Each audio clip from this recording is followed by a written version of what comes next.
네, 다음은 글로벌 안보 상황과 바이든 시대 한미 동맹 발전과 미래라는 주제로 전 합참 의장을 지내신 정승종 한미 동맹 재단 회장님의 특별 강연이 있겠습니다. 잠시 강연 준비 후에 강연을 시작하겠습니다. 네, 큰 박수 부탁드리겠습니다.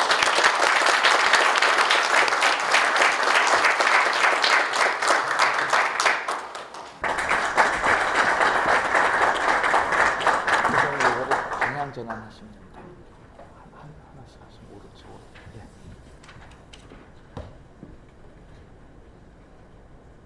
내가 원래 이 화면을 표지 화면으로 했는데 그 다음 게 나와서 왜 그러나 했습니다. 이 장미꽃이 오늘 아침에 제가 올림픽공원 장미광장에서 찍은 장미 사진입니다. 이 올림픽공원에 장미광장이라는 데가 있는데 거기 장미를 가을에 다 잘라요. 줄기를 완전히 잘라버리는데 거기서 3월 달에 싹이 나와서 그게 이제 잎이 나오고 하면서 어제까지도 꽃이 안 피었거든요. 근데 오늘 꽃이 이렇게 피었길래 내가 얼른 이걸 찍어가지고 이걸 우리 글로벌 국방연구 포럼 창립 세미나에 선물로 이걸 좀 보여드렸으면 좋겠다 싶어서 그래서 찍어왔습니다. 선물이 되는지 모르겠습니다.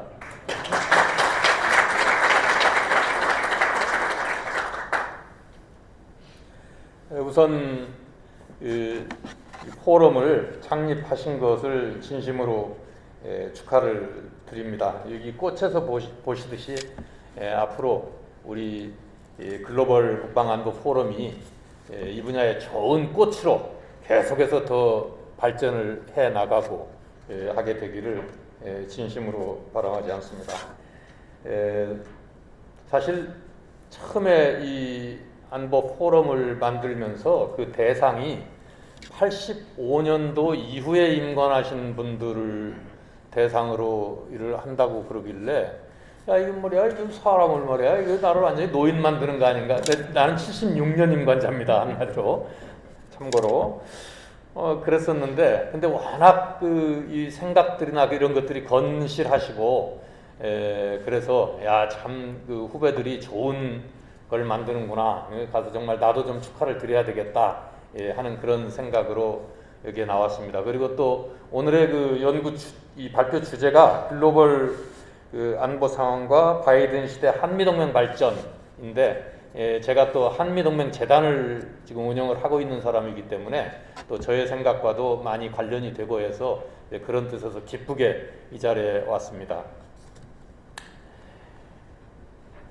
원래 특별 강연이라고 그랬는데 강연이나 강의라 하면 그 주제에 대해서 조금 더 잘 아는 사람이 그보다는 조금 잘 모르는 사람에게 뭔가 가르쳐 주는 게 이 강연 또는 강의라고 생각을 하는데 사실은 여러분들이 모두 이 부분에 대해서 저보다 오히려 더 많은 전문 지식들을 가지고 계시고 그러기 때문에 제가 강연을 하기에는 썩 적절치 못하다는 그런 사실은 좀 생각이 있습니다. 그런데도 불구하고 용기를 내서 이 자리에 쓴 것은 설령 여러분들이 더 전문적이고 그렇더라도 우리끼리 우리가 우리의 생각을 같이 하고 생각을 공유하자 하는 그런 측면에서 이 주제에 대해서 저의 생각을 여러분들에게 좀 말씀을 드리고 또 생각을 같이 하고 하는 그런 기회가 됐으면 하는 생각으로 이 자리에 섰습니다. 그래서 이 대한민국 안보에 있어서 중요한 그 몇 가지에 대해서 그냥 아주 중요하고 급한 것에 대해서만 몇 가지 간략하게 말씀을 드리겠습니다. 제가 군 생활을 하면서도 그렇고 군을 전역을 해서도 그렇고 항상 생각하는 게 우리 안보에 몇 가지 도전 요인이 있다고 생각하는데 제가 1972년도 1월 달에 사관학교 입교해서부터 지금까지 사실은 이 도전 요인이 별로 변하지 않는 것 같아요. 북한이 우리에게 주는 군사적 위협, 그 다음에 우리 대한민국이 위치한 이 동북아시아라고 하는 이 지역의 어떤 그 지정학적 그 요인들, 우리가 이사 갈 수도 없단 말이에요. 집 같으면 뭐 서울 살다가 부산으로 이사 가도 되는데 이게 나라를 이사 갈 수 없고, 그런 거. 그 다음에 또 이 우리 국민들이 갖는 어떤 안보 의식 이러한 것들이 우리의 강력한 무기이기도 하고 또 이 경우에 따라서는 이게 또 어떤 도전이 될 때도 있고 그렇다는 생각을 합니다. 사실 이게 이 제목은 변화가 없는데 제가 느끼기에 위협은 조금 더 증강된 것 같고 대신 우리 능력도 사실은 조금 더 증가가 됐죠. 좀 우리 능력도 좀 커졌죠. 그런 상황이라고 저는 그렇게 인식을 하고 있습니다. 북한의 군사적 위협에 대해서 이 얘기를 하자면 한없이 이 얘기를 할 수 있지만 또 여러분들도 알다시피 우리가 위협이라는 게 이제 어떤 핵 또는 재래식 그 전면전의 위협, 국지도발의 위협, 또 북한이 불안정해졌을 때 우리가 받을 수 있는 위협, 뭐 이런 것들이 있습니다. 근데 이런 것들을 일일이 다 설명을 드리기에는 시간도 부족할 뿐 아니라 또 여러분들이 뭐 많은 부분 설명드리지 않아도 이미 다 아시는 내용들이기 때문에 그 얘기를 생략을 하고 북한 핵 문제에 대해서만 몇 가지 제 생각을 좀 말씀을 드리고 가겠습니다. 이 사진이 그 4월 14일 날 그 CSIS에서 누가 발표를 하면서 써먹은 그 열 적외선 그 위성 촬영 사진이라고 합니다. 그리고 여기 보시면은 그렇죠. 여기 뭐 이렇게 붉게 나타나는 부분들 이게 이제 열이 감지됐을 때 저 색깔이 붉게 되는 것인데 이 영변 이 지역에서 이제 끊임없이 이런 핵 활동들이 이루어지고 있다는 것이죠. 그러니까 핵 능력이 많이 증가되고 있다는 것입니다. 핵 활동을 계속 하고 있다는 것입니다. 여기 또 항사에 보시면은 여기 이렇게 이게 연기인지 증기인지 잘 모르겠는데 아마도 뭐 정보에 오래 근무하신 분들은 저보다 훨씬 해석을 잘 하실 것 같습니다만은 이런 것들 이게 끊임없이 이런 활동들이 이루어지고 있다 하는 그런 증거가 되겠죠. 얼마 전에 한 3, 4주 전에 우리 아산 정책연구원이라고 하는 데하고 미국의 그 랜드 연구소하고 같이 합동으로 특히 이제 북한 핵을 중심으로 해서 몇 가지 연구를 해가지고 그 결과를 발표를 한 적이 있습니다. 거기 가서 보니까 북한이 우리에게 또는 한미 동맹에 줄 수 있는 위협을 크게 5가지로 요약을 했더라고요.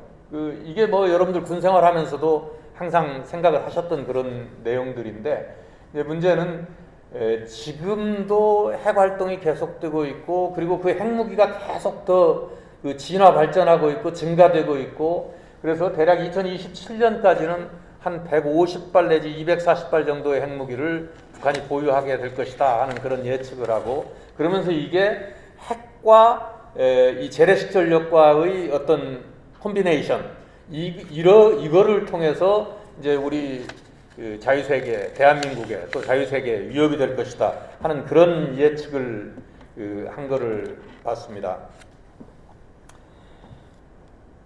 지금 이런 북한이 핵을 이렇게 증가하고 있는 그런 상황을 보면서 생각하는 것이 우리가 이제 북한 핵에 대해서는 크게 2가지를 생각을 하는데 첫 번째는 어떻게 비핵화시킬 것이냐 하는 문제하고 두 번째 이미 그들이 가지고 있는 핵무기를 어떻게 사용하지 않도록 억제할 것이냐 그 2가지인데 저는 이 2가지 모두가 그 해법이 미국과의 어떤 한미 동맹 관계가 아주 굉장히 중요한 이 요인이 된다라고 하는 그런 생각을 가지고 있습니다.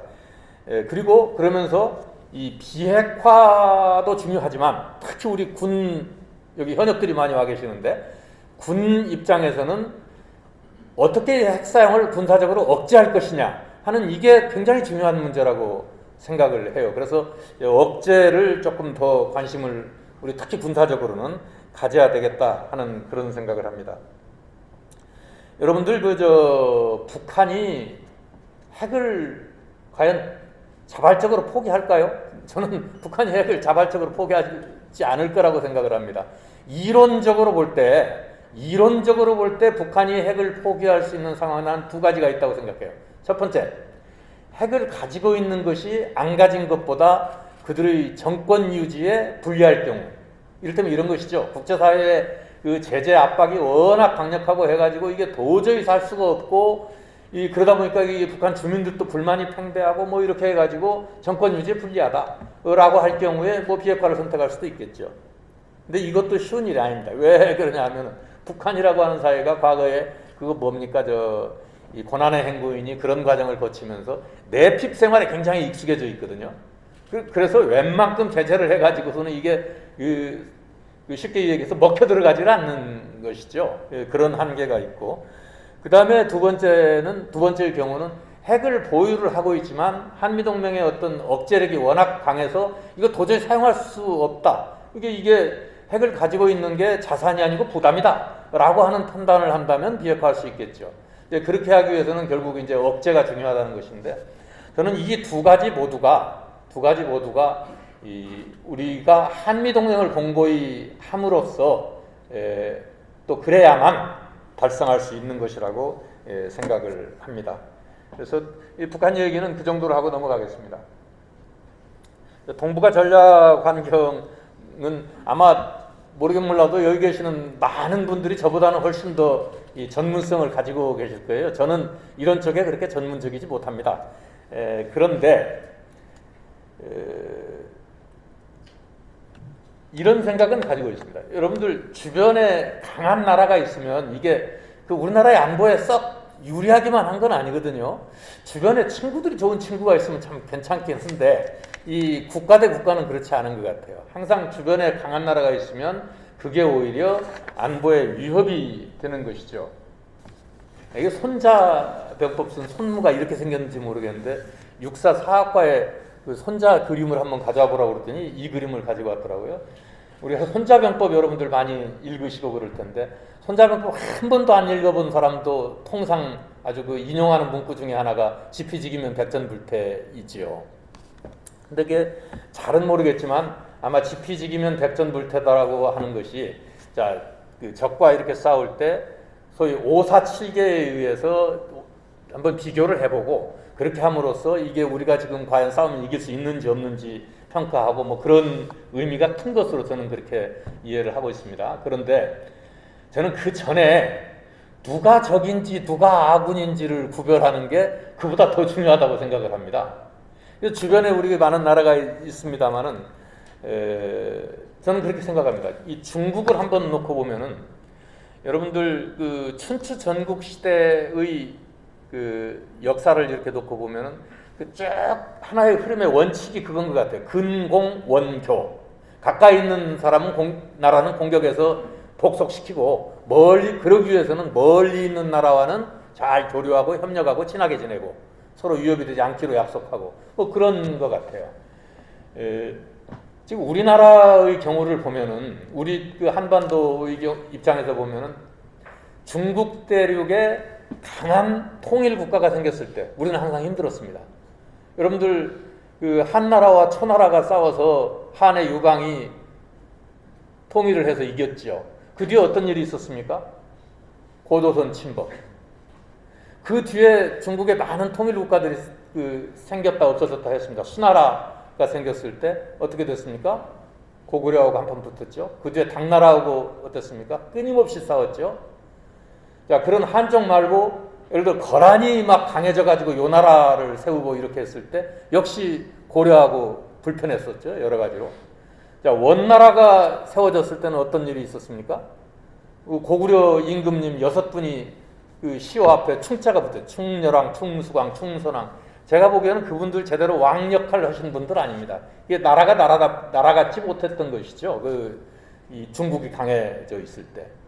그 뒤에 명나라가 생길 때는 어땠습니까? 결국 고려가 망했죠. 위화도에서 회군을 하느니 마느니 하고 어쩌고 하다가 그 고려가 망했습니다. 청나라가 생길 때는 어땠습니까? 병자호란이 생겼죠. 일본도 마찬가지입니다. 일본이 여러분들 아시다시피 참 국토도 넓고 인구도 많고 우리보다 훨씬 강대한 나라 아닙니까? 그런 나라인데 다행히 많이 분열되어 있었던 것 같아요.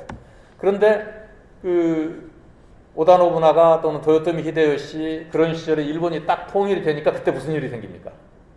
임진왜란 딱 생기잖아요. 그죠?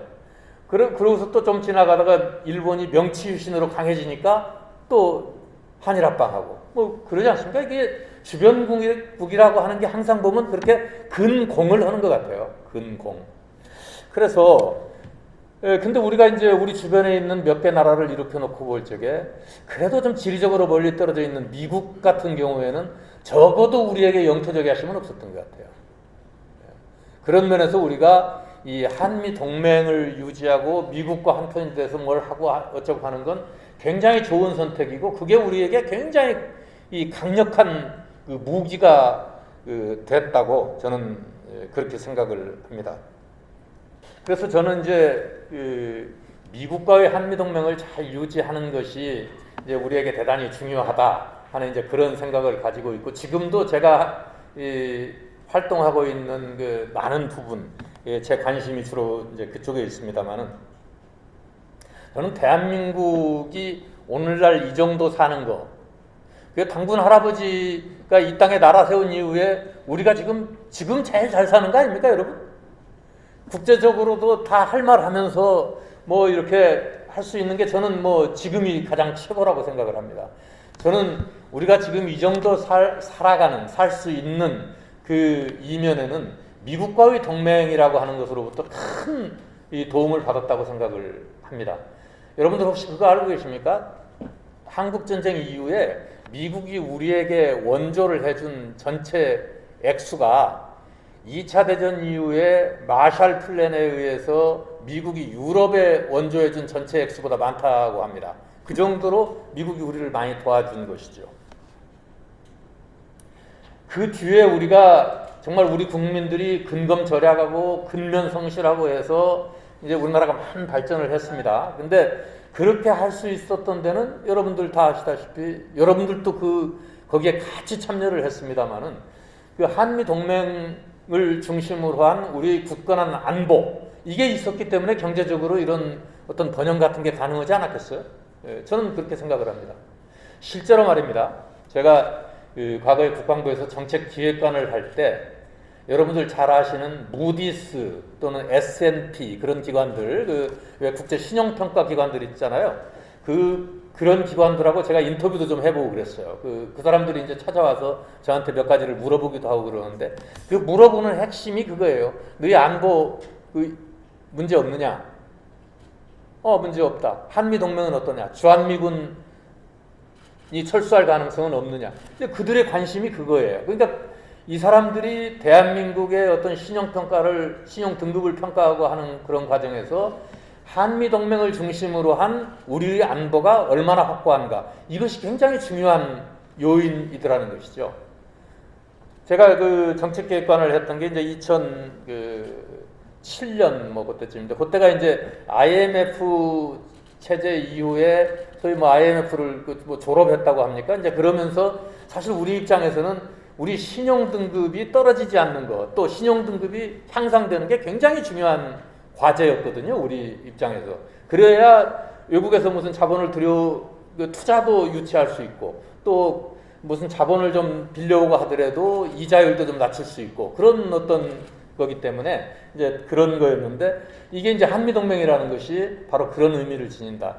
한미동맹이 무너지면은 안보도 위협을 받지만 제가 생각하기에는 안보 이전에 우리 경제가 먼저 위협을 받을 것입니다. 대한민국에 들어와 있는 외국의 자본들 아마 많이 철수하게 될 거예요. 그러면 우리 경제가 제대로 굴러갈 수 있겠습니까? 이 한미동맹이라는 게 이제 그런 의미를 갖는다라고 하는 것이고요. 그러면 한미동맹은 지금 공고한 것인가? 자, 이건 한마디로 공고하다 아니다 뭐 그렇게 얘기할 수는 없고 저는 공고하다고 생각합니다. 왜 공고하다고 생각하는 거 아니? 지금 예를 들어 군사적으로 한미연합군사령관이 어디 공식 석상에서 이 얘기하는 것, 또 미 국무성의 관리가 또는 대사가 이 얘기하는 것들을 들어보면 몇 가지 공통적인 얘기들이 있습니다. 첫 번째, 철통 같다. 아이언클레드 한미동맹이다. 두 번째, strongest in the world. 이게 세계적으로 최강이다. 세 번째, stronger than ever. 다른 어느 때보다도 지금 강력하다. 이제 그런 얘기들을 합니다. 그 얼마나 정말 믿음직하고 다행입니까? 근데 이제 그거를 그래도 조금 곰씹어 봐야 되는 것이, 정말 그렇다고 공식적으로 평가하고 할 때 이걸 정말 그렇게 유지하는 게 참 중요하다고 생각을 해요. 자, strongest in the world라고 그러는데, 그 동맹을 유지하기 위한 우리 노력이 정말 스트롱기스트 인 더 월드인가? 예를 들어서 일본이나 나토나 그런 데서 그 미국과의 동맹을 유지하기 위해서 하는 그런 노력들에 비해서 우리의 노력이 더 강력한 것인가?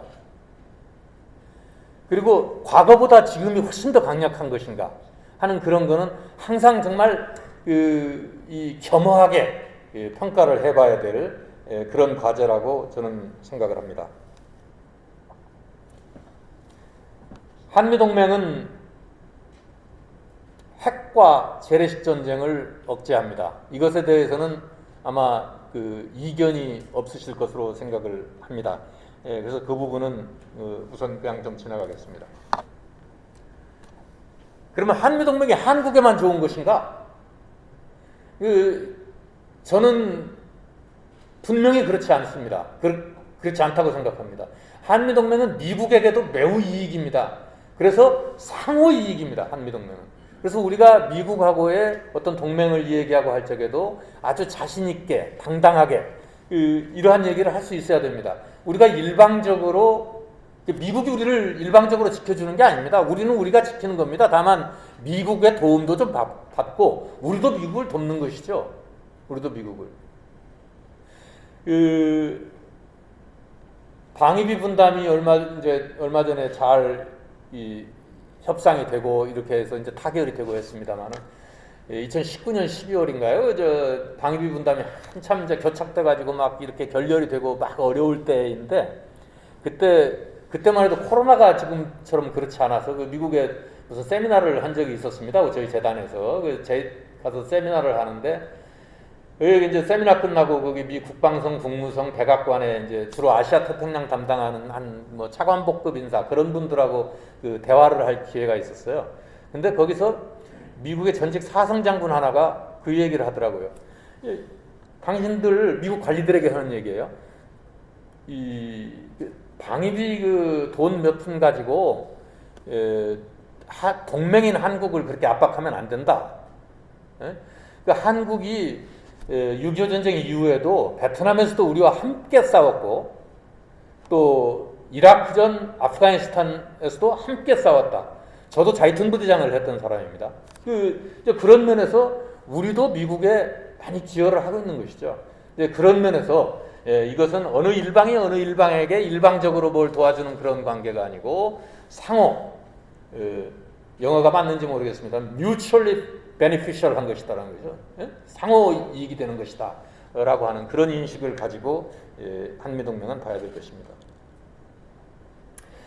한미동맹에도 몇 가지 해결해야 될 현안들이 있습니다. 여기 첫 번째 보면 이제 전시작전통제권 전환이라고 밑에 세 번째 줄에 써놨는데 저는 뭐 그렇게 생각합니다. 전시작전통제권 전환은 이거를 너무 이 주권 또는 자존심 자꾸 이런 쪽으로 볼 문제가 아니고 여기 현역들 많이 계십니다만은 저는 이건 전시에 우리가 한미 연합 방위를 하는 입장에서 어떻게 부대를 지휘하는 것이 가장 효율적이냐 하는 군사적 유분리의 문제로 생각을 해야 된다고 저는 그렇게 아주 믿고 있습니다. 그래서 우리가 지금 조건에 기초한 이 전환 이거를 지금 한미 양국 정부가 기본 원칙으로 약속을 해놓고 그 조건 세 가지를 이렇게 얘기를 하고 있습니다만은 저는 그 조건을 아주 객관적으로 평가하는 그게 굉장히 중요한 거라고 생각을 합니다. 그래서 이걸 무슨 자존심을 가지고 이건 하루라도 빨리 또는 또는 아니야 이거 우리가 불안하니까 이건 전환하지 않는 게 좋아 그런 식으로 접근할 문제가 아니고 지금 이미 합의한 이 조건을 과연 달성했느냐 하는 거를 객관적으로 평가를 해야 된다고 생각합니다. 필요하다면 우리가 이게 내부적으로만 평가를 할 것이 아니고 외부 평가단을 같이 운영해서 정말 누가 보기에도 객관적으로 그게 옳다 하는 그러한 생각을 할 수 있도록 하는 것이 좋겠다는 생각이고 우리가 이제 이 조건 얘기하면 흔히 맨날 얘기하는 것이 미래연합사의 IOC, FOC, FMC 그런 얘기들을 많이 하는데 여러분들 IOC, FOC, FMC는 조건 그 세 가지 중에서 저는 생각에 1번 조건에 아주 그 일부라고 생각을 합니다. 그래서 이제 그런 그 여러 가지 세 가지 조건들을 다 봐서 이렇게 결정을 하면 좋겠다 하는 그런 생각입니다. 여기에 지금 쓰지는 않았습니다만은 그 한미 연합훈련 문제 그런 것도 저는 그 한미 연합훈련을 물론 그 경우에 따라서 좀 중지하고 유예할 수도 있습니다. 왜 그런 거 아니? 여러분들 아시다시피 국가 정책이라는 것이 국가 안보 정책이라는 것이 군사적인 측면만 가지고 할 수 있는 일이 아니고 소위 다임 요소를 고려하는 거 아니겠습니까? 외교적으로도 그렇고 여러 가지를 고려해서 이렇게 하는 것인데 외교적인 노력을 뒷받침하기 위해서 군사가 어느 정도 양보할 수도 있죠. 그러나 이것이 오래돼서 그 어떤 군의 그 대비태세에 영향을 미치고 할 정도까지 되어서는 안 된다. 이거는 이 대비태세가 유지할 수 있도록 하는 그런 연합훈련은 반드시 해야 된다. 그리고 사실은 그 연합훈련을 통해서 여기 우리 한국군이 숙달되는 거 이것이 나중에 전시 작전 통제권 전환의 조건에도 대단히 중요한 요인입니다. 한국군이 연합방위를 주도하는 능력 그것이 어떤 무기 체계나 이런 그 하드웨어적인 측면도 있지만 이 실제 지휘부의 지휘 능력 그런 소프트웨어도 대단히 중요한 것이거든요. 그래서 그런 측면에서 좀 생각을 해야 될 것이다. 훈련장 문제 얘기가 여러 가지 나오는데 이 지금 훈련장 문제를 잘 해결하기 위해서 지금 국방부도 많은 노력을 하고 있는 것으로 알고 있습니다. 그런데 저는 이게 국방부의 노력만으로는 안 된다고 생각을 합니다. 어떤 건 예산이 들어가는 경우도 있을 것이고 어떤 건 주민들의 어떤 그 경우에 따라서 이주라든가 이런 것들도 필요하고 뭐 그럴 텐데 그래서 전 정부 부처가 같이 노력을 통합해서 이게 뭐 국무총리가 됐건 어느 분이 그 중간에 TF장이 돼서 그런 범정부적인 노력을 해야 되고 여기 국회 국방위원장님 지금 계십니다만은 또 저희가 생각을 뭐 공유하고 계십니다만은 또 국회 차원에서 예산으로 해결할 건 또 예산으로도 해결해주고 또 국민들에게 설득할 건 설득하고 하는 그런 범정부 범국가적 그런 노력을 해야 될 일이라고 생각을 합니다. 한미일 안보 협력에 대해서 참 우리가 이제 일본을 생각을 해보면은 참 그 때로는 좀 그 이해하기 어려운 그런 측면도 있습니다만은 저는 그러나 군사적으로 볼 때 일본과의 협력은 필수적이거든요. 그래서 이제 역사 문제라든가 참 그런 부분들 그런 문제는 저는 일본하고 계속 따져야 된다고 생각을 합니다. 계속 따져나가되 그러나 실제로 필요한 부분 그러한 것들은 또 실제로 협력을 해나가는 그런 그 실사구시로 좀 접근을 했으면 좋겠다 하는 그런 생각을 합니다. 여러분들 일본이 보니까 그런 것 같아요. 우리가 RSOI 훈련 옛날에 많이 했잖아요. RSOI. 그 중에서 S, 스테이징, 대기. 그게 미국의 어떤 증원 전력이 그 배 타고 와서 부산항에서 잠깐 뭐 부두에서 이렇게 뭐 좀 하면 되는 그런 개념이 아니더라고요. 제가 자이툰 부대장을 하면서 이래 보니까 자이툰 부대에 그 실제로 교대를 하기 위해서 가는 병력들도 이라크가 아닌 쿠웨이트에서 전부 필요한 그 대기장에서의 조치를 했습니다. 거기 한 일주일 정도씩 이렇게 머물면서 뭐 이렇게 필요한 준비를 하고 그랬거든요. 한국 전쟁 때도 일본이 그런 역할을 했습니다. 그 한국에 증원되는 미군들에 대해서. 그래서 장차 대한민국에서 전쟁이 또 많이 생기고 미 증원 전력이 들어오고 해야 된다면 그런 측면에서 일본이 굉장히 중요한 역할을 하게 될 것이고 그 이외에도 경우에 따라서 일본이 발진기지가 되는 그런 상황이 없어야 되겠습니다만은 또 군사적으로 그런 필요가 생길 수도 있는 것이죠. 그런 측면에서 볼 때 일본과의 군사협력 이것은 불가결한 것이다 하는 것이고 맨 마지막에 이제 그 한미 동맹을 관리해 나가는 데 있어서 이제 가장 중요한 것은 양국의 최고 지도자들의 노력 이게 중요하겠죠. 그 다음에는 또 현직 관료들 또 현직 현역 군인들 이제 이런 분들이 노력이 굉장히 중요하겠습니다만 그 이외에도 민간 차원에서도 이 한미 동맹을 위한 여러 가지 노력을 하는 게 필요하다고 생각을 합니다. 이제 그런 측면에서 저희가 미국의 이제 과거에 주한미군으로 근무했던 분들을 이렇게 좀 모아서 주한미군 전우회라는 걸 조직을 했고 저희는 이제 그들을 좀 재정적으로 지원하기 위해서 한미동맹 재단을 만들어서 운영을 하고 있습니다만은 그러한 활동들도 이 한미동맹을 유지하고 하는 데 있어서 아주 중요한 그런 거라고 생각을 합니다. 일본, 중국 사실 뭐 미국 얘기하면서 거의 한 거나 마찬가지입니다. 저는 일본과는 실사가 없이 중국에 대해서는 저는 이렇게 생각합니다. 미국이 우리 동맹임을 확실히 하고 그렇다고 해서 중국과 맞서 싸우면 안 되죠. 중국은 우리의 이웃이고 정말 잘 지내야 될 이웃입니다. 여기 뭐 외교 쪽 이렇게 일 같이 하시는 분들은 소위 말하는 전략적 협력 동반자죠. 중국이 전략적 협력 동반자로서 잘 나가야죠. 저는 과거에 합참의장 시절에 중국을 방문해서 중국 총참모장에게 그런 얘기를 분명히 한 적이 있습니다. 미국은 우리 동맹이다. 이것은 우리 생존의 문제이고 그래서 이 문제에 대해서 중국이 왈가왈부하는 것은 적당하지 않다. 한국 주도로 통일된 한반도는 지금 현재보다 지금 북한보다 중국에게 훨씬 더 좋은 이웃이 될 수 있다. 핵을 가진 완충지대 그거 중국에게 별로 유리하지 않을 것이다 하는 그런 얘기를 한 적이 있는데 중국에 대해서는 미국이 우리 동맹임을 확실히 하면서 그러나 중국과는 여러 가지 측면에서 잘 협력해 나가는 그러한 어떤 정책을 수립해 나가는 것이 타당하다고 생각을 합니다.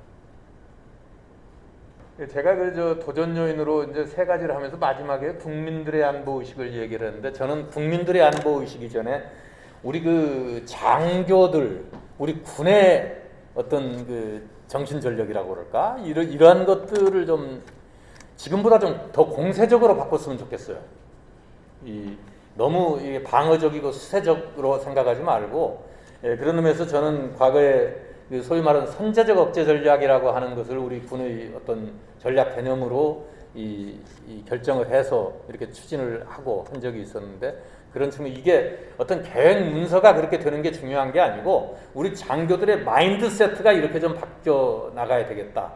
우리가 전쟁을 두려워하면요 북한이 굉장히 우리 얕봅니다. 북한이 가끔 가다가 하는 소위 불바다 그게 우리가 전쟁을 두려워한다는 걸 북한이 알기 때문에 그런 거예요. 그걸 알기 때문에. 그래서 적어도 군인들만이라도 그거 두려워하지 말고 당당하게 마음 굳게 먹고 대응을 해나가는 그런 게 필요하다고 생각을 합니다. 자, 제가 준비한 내용은 여기까지입니다. 제가 여기 무엇이든 물어보라고 써놓긴 했습니다만은 아마 시간이 좀 되고 해서 물어보실 분이 안 계실 것 같긴 한데 그래도 혹시 질문 있으십니까? 제 전략이 먹혀들었네요. 질문 안 하시도록.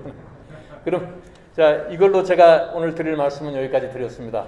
경청해 주셔서 대단히 감사합니다.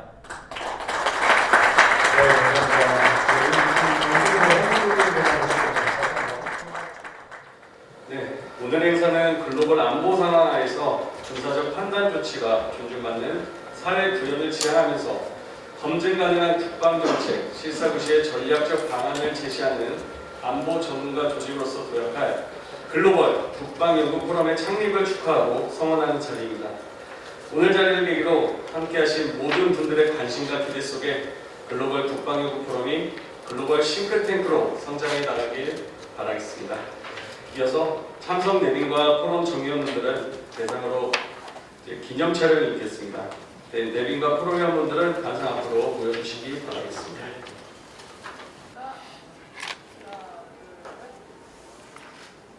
화이팅 한번 하면서 찍도록 하겠습니다.